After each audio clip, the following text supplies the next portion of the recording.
So I just remembered I was baffled for a while about the why the Dogman appeared in cornfields.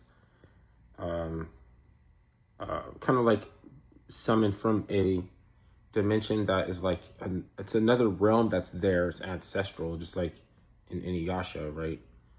She goes through that well, and it's like a portal, right? And Inuyasha has, Naraku has a dog covering, like a, it looks like a dog. I don't know. It could be a, I don't know.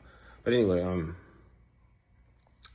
the Osirian cult thing, because Osiris's hat is a kernel of flax, and later on it's like, it could be like a grain, like wheat or something, or like corn,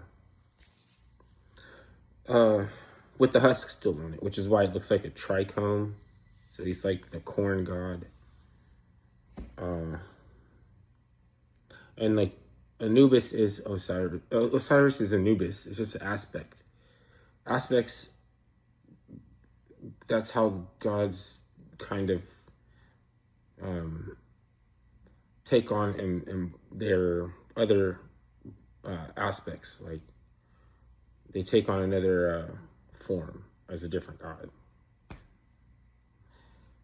For instance, Akhenaten was a like an ox, like occidental. Akhenaten was an ox that was a beast of burden in the farming of flax. So like it's symbol of like yield of flax, or something like rich, or something like, he's like a symbol, right? Later on he goes on to be like a mule or something, like, but like he introduced the like he was important for the Camelot mythos and their fertility rites. Because it's like, Cancer energy is Excalibur. Excalibur is like excrement, right? Part being that fertilizer, and then the other part being why is the feminine goddess have horns? Because a lot of feminine goddesses had horns, so you go like, why do they have horns? It's something aspect that's rolling over into different, like, so like it goes from like Egypt to Ptolemaics, bring it back, and it rolls over into something in Greece, and then like it keeps turning into other, and of course there's a worldwide link, like, like Cyrillics, like there's like this ability for things to show up, knowledge of things that seem to come from the East already in the West.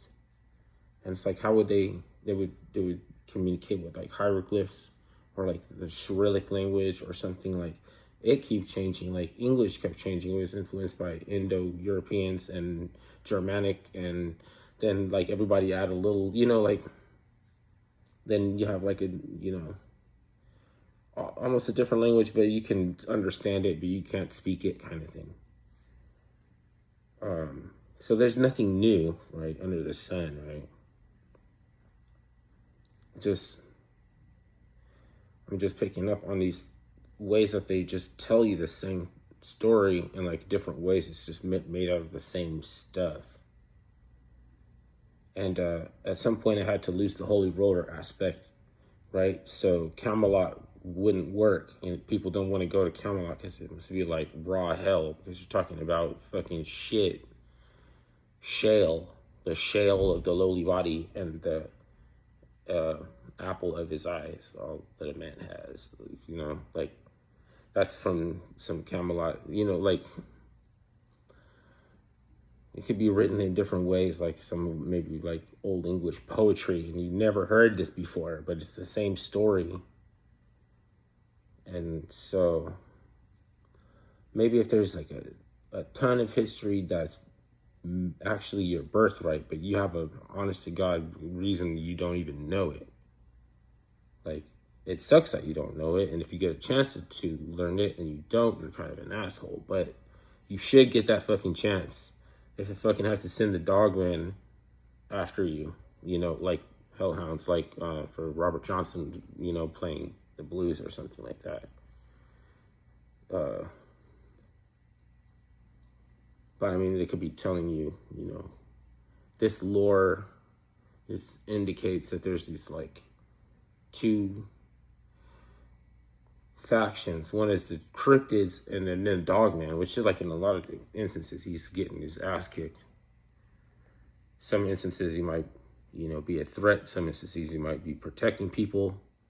The roles switch. You know, maybe sometimes you think you got saved by Sasquatch from Dogman. You got saved by Dogman from the crawlers or something. Like,